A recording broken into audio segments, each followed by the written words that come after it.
Này cũng khác là thịt đó. Ole, chúng mà hiện in hey one chip challenge cái nó từ về đâu na cái hít chú thằng các ông lúc tục lâu taste cái sao về đủ sum mà cái ấy đâu na nên hay những chuyện pa hi Con hal mấy đôi mấy tay mi. thằng ngâm nó là mà cho nên unlimited cái này thì cho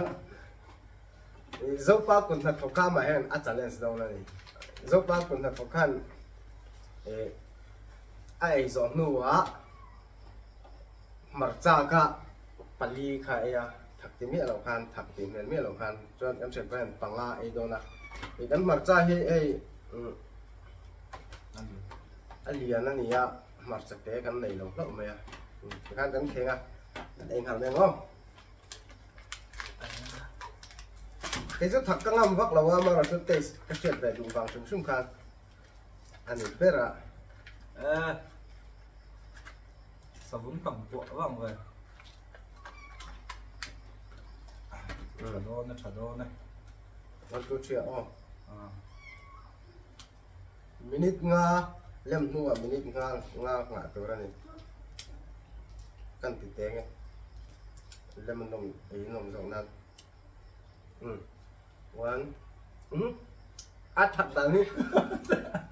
one two three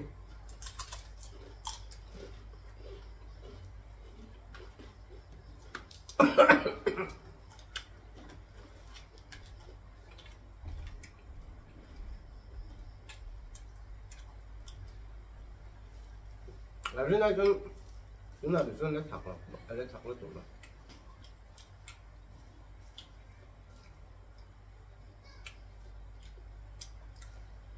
Tổng tiền lúc mà ngã phải liếu rồi sang hal cục mà làm.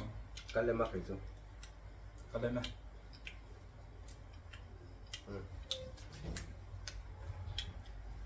Timer cần start.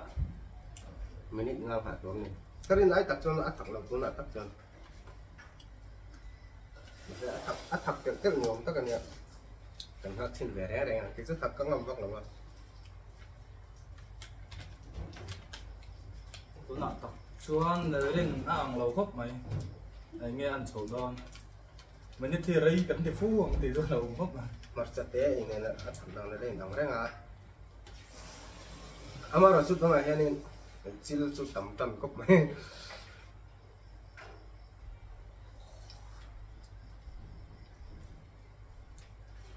nghe thật nó cũng có gì đâu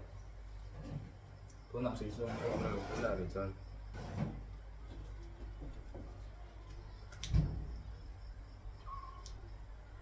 cho đến anh có chặt rất minute cut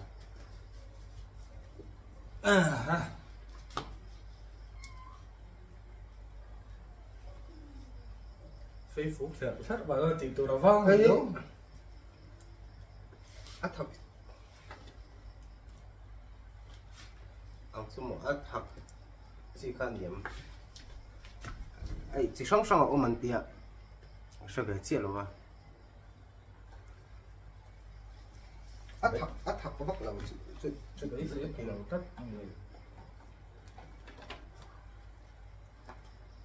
anh xem đàn tê sum bay hay rủ rau lên mà nè nên áo này hay quăng lên quăng xếp bằng đều hết cả nhiều thật lâu thấy gì lâu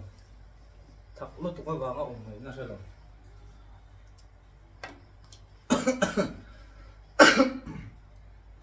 cái chỗ thật là dấu đề thật cắt thì vắt là cái phong minute nhỉ chia nhá cái chỗ dấu đề nó thật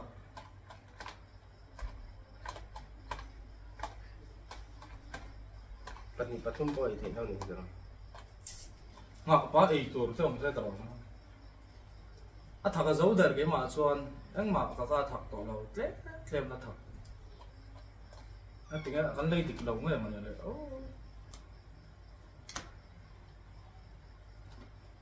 til khá aron thì ổn về á aron thì nắng về tất cả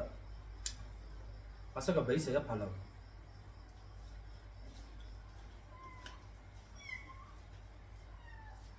gram nga warning thế chẳng thì về á minute không mà nhỉ chứ Flipkart đó nga cắn chán nhỉ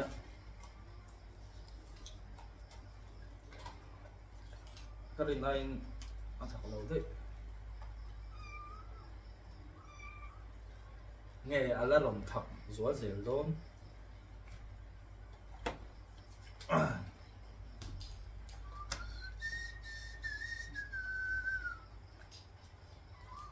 là thật không?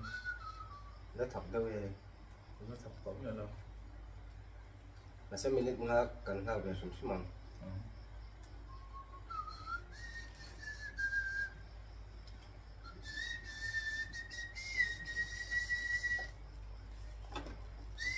Ý là xây lông của các bạn có hết chuyện, thắm anh mở ra tế các chữ mỏng thầm lách thế này.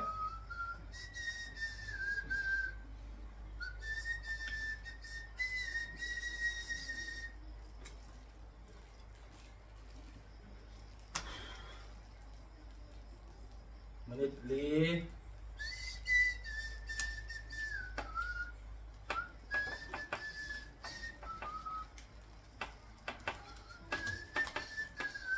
cái hin nữa cái này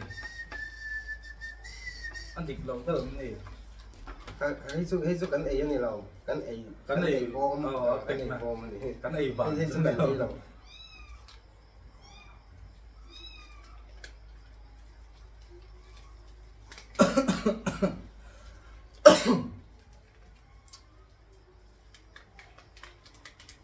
anh từ sụp sụp ăn ăn thằng ăn tiền về lom rốt bây giờ scan some ni langaya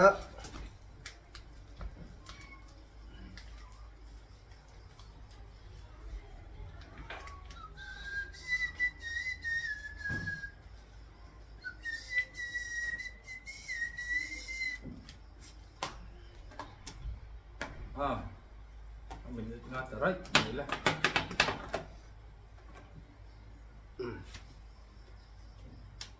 5 minutes cho cần hoa cả ấy là hay có không cái số one chip trở lên sai hơn mà sai cái ấy bị đâu rồi dấu bao cột là thọc khác mà sẽ tới ấy lồng nan thì cái lồng nan mà sẽ quý cái này phải là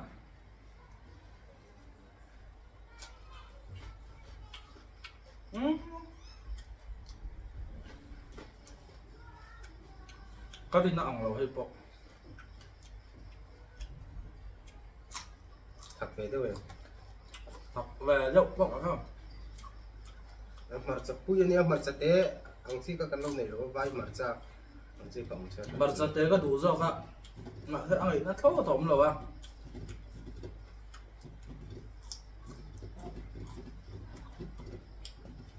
mà ra hay mình có hi tấn tăng này là vậy anh ấy tu tệ cũng là đang làm từ cái tóc bạc phiền rồi ăn về xe anh dầu sặc mất mấy con này